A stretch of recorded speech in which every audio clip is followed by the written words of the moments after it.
Hey there, gents. Welcome to Truck Talk Thursday. Happy Truck Talk Thursday to you all.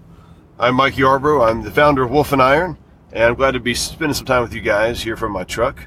If you're new, tuning in for the first time, perhaps, to the Wolf and Iron podcast, checking out Truck Talk Thursday, welcome. Glad to have you here. And I think you're tuning into something special. Not just this episode, but the podcast in general, the community of men that have become Wolf and Iron.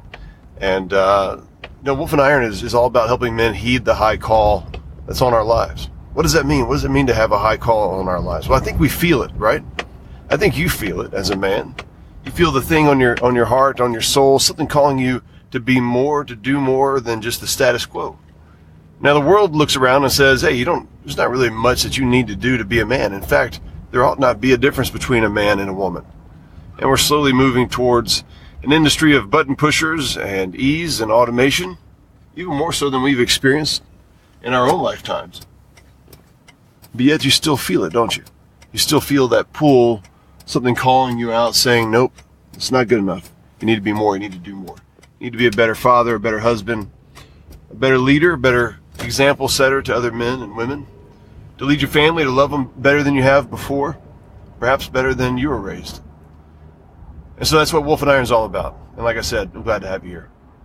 So I thought I'd do a little episode here on cursing, and just kind of talk through the aspects of the importance of language. Now, this is a conversation that can get pretty varied pretty quickly. I'll give you guys a little bit of my background. I actually used to have a pretty foul mouth back when I was a teenager. And it started out pretty young. Cursing was just kind of the thing you did. It was sort of fun.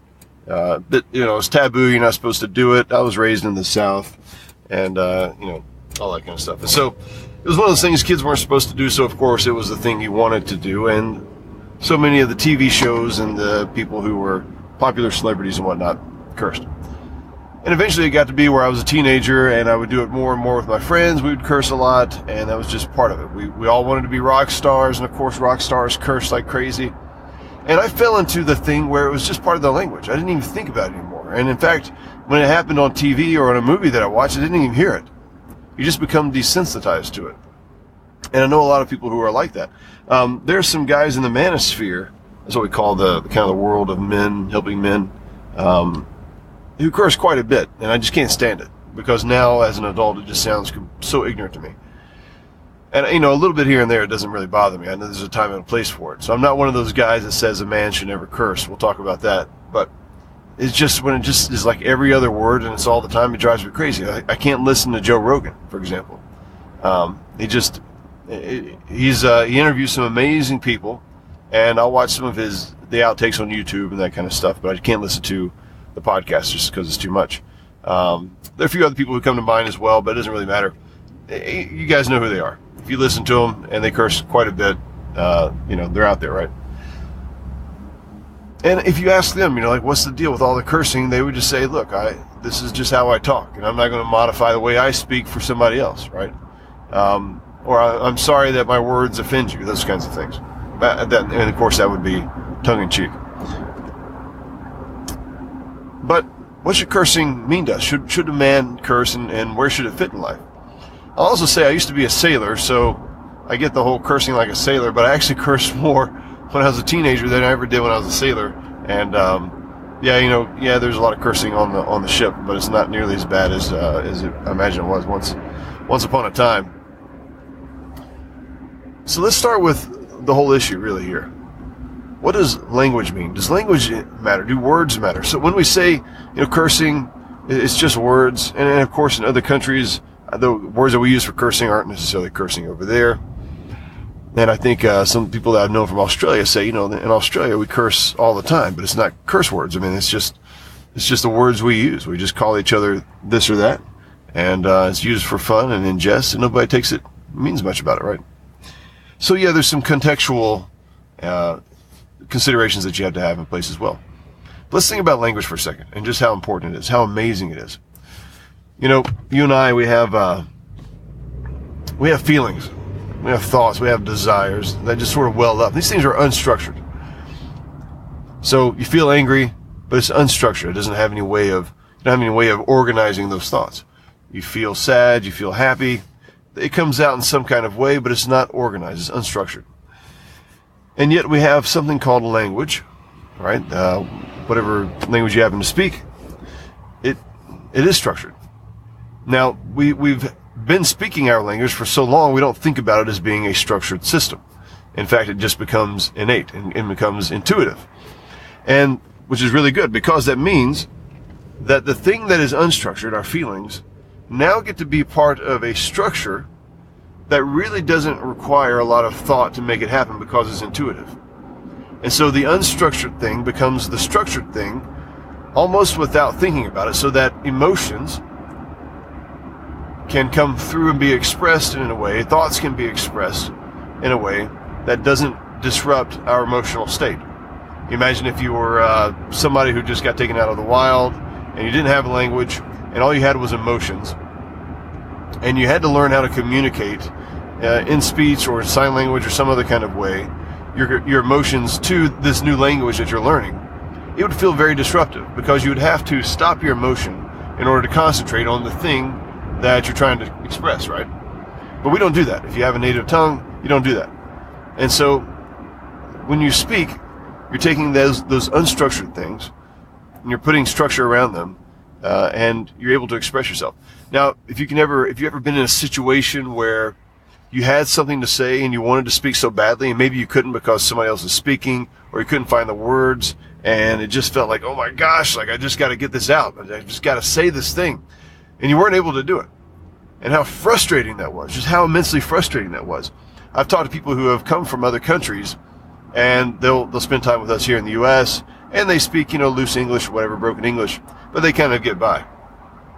And they'll be here for a couple of months, what have you, and they'll run into somebody here in the States that's from their country, wherever it happens to be, Spain, whatnot, Germany. And then they'll begin to speak in German or Spanish to this other person so fluently. And I've seen on more than one occasion tears come to their eyes, because they say, it is so good to be able to speak my mind without having to think about everything that I'm saying. And it's cathartic, it's an absolute release and a relief for them. Language matters. Language is very important. Words are very important. This thing that we do called speech is incredibly important. And if we can come to the assumption, or to the reason, that it is important, that it's a good thing, it ought to be considered, and it has meaning, then isn't a man's job to elevate things with meaning? Isn't it our job as men to take something which has meaning, however much we don't really consider it during the day, how much we just take it for granted, but then to say, okay, I have a choice here. This thing will either degrade itself over time, as most things do, or I'm going to allow it to, I'm going to give it meaning. I'm going to elevate it whenever I have the chance. And so this isn't really just about cursing. When should you curse? When should you not curse? It's really about the importance of language, the importance of speech, the importance of being clear, to be able to communicate yourself. It's not only going to help you in terms of being cathartic and allowing you to express what you're trying to say, but it'll also protect the language itself from the degradation that's just going to happen over time. Language degrades over time. And, I think curse words, say what you will about them, they have their place. There's a time and a place for that. If I ever curse, in front of my kids, they know that something serious is going on.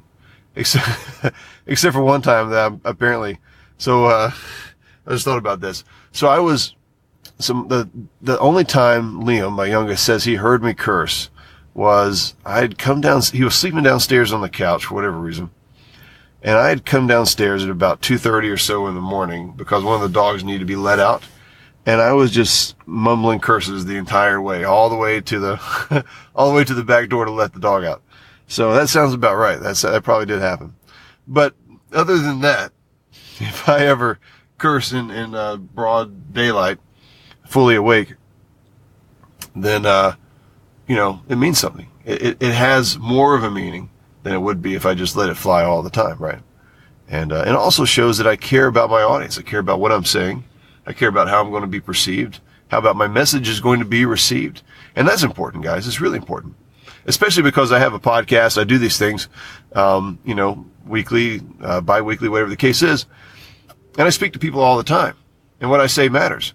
I've had a number of men reach out to me over the years, say, Mike, I wasn't able to put it into words myself, but your podcast on such and such just hit the nail on the head. It just hit the mark for me. It absolutely hit home. It was exactly as what I wanted to say if I could have said it myself. Okay, so what I say matters. The way I express myself matters. The way I communicate things and relate them to you guys, it matters. And so it matters to me. I think it should matter to most men. Unfortunately, it doesn't matter as much as to a lot of guys as it should. So what are you going to do about it? What do you think about it? What does cursing mean to you?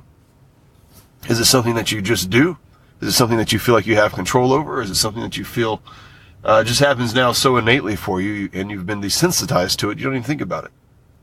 And is that the right position to take? Is this something, I believe it is, that you ought to manage and think about, be considerate of, depending on your audience, of course. Okay, guys. Well, that's all I've got today for Truck Talk Thursday. I always appreciate any feedback we get on these. A great place to do that is over in our Facebook group.